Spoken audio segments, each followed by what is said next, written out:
Funny how people unsubscribe from your life without notice. One day they swear forever, the next they're gone. But hey, if you're here, hit subscribe. It's free, unlike loyalty. Our 10th wedding anniversary was meant to be a joyous occasion, a celebration of love, trust, and the journey my husband and I had built together. The evening started beautifully, with close friends and family gathered in our home, laughter filling the air, and warm memories being made. But the night took an unsettling turn when Amanda, my sister-in-law's best friend, arrived. Amanda had always been a little too friendly with my husband, but I had never given it much thought, until now. The moment she stepped through the door, she smirked at me before making a direct beeline for him. I tried to brush it off, determined to enjoy the night, but I couldn't ignore the way she draped herself around him. She laughed a little too hard at his jokes, her eyes burning with an intent I couldn't ignore. Then I overheard her whispering to him, suggesting they step outside for some fresh air. My husband politely declined, his discomfort evident, yet Amanda persisted. Throughout the night, she found ways to stay close to him, stroking his arm, urging him to dance, even offering to help clean up long after most guests had left. Despite the tension growing inside me, I held on to one truth: I trusted my husband. And he proved that trust was well placed. When Amanda finally crossed the line with a snide remark about our marriage, he shut her down firmly. His words left no room for doubt. He was happily married, and her advances were unwelcome. Amanda eventually left, but her presence had left a bitter stain on what should have been a perfect night. As my husband and I sat together, reflecting on what had happened, we reassured each other of our love and loyalty. If anything, the ordeal only strengthened our bond.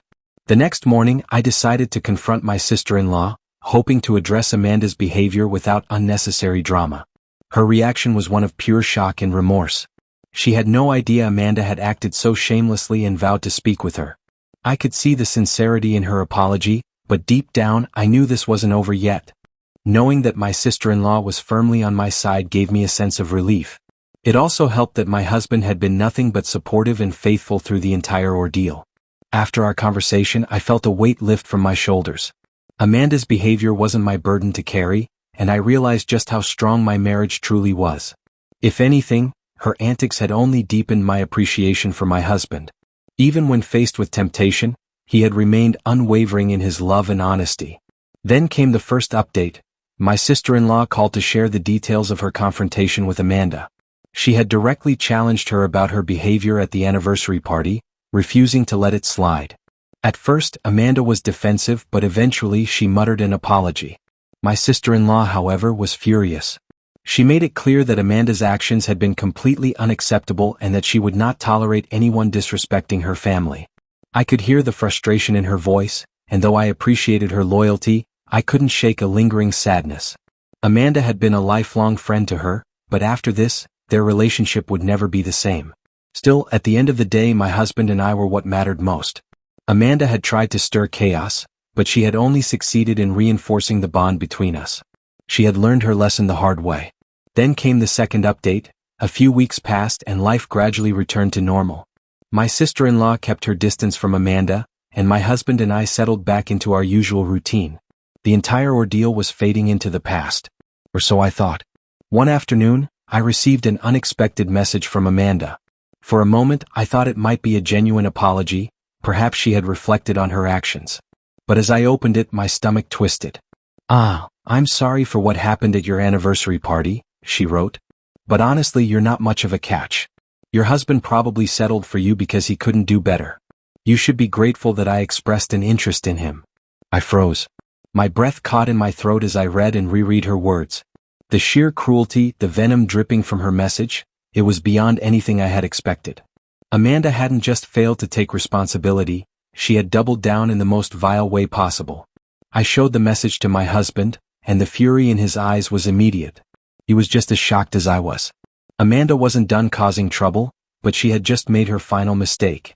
Furious as I was, my husband was just as shocked. He couldn't believe Amanda would stoop so low, and he was grateful that she was no longer a part of his life. Although her message had deeply hurt me, I couldn't help but feel a tinge of sadness for her. It was clear that her bitterness came from a place of insecurity and unhappiness. Her words were less about me and more about the struggles she carried within herself. So instead of responding with anger or defensiveness, I chose a different approach. I appreciate your apology, Amanda, I replied. And I understand that your upbringing must have been difficult, with parents who showed you no love or affection. It's no surprise that you struggle with jealousy and insecurity in your relationships.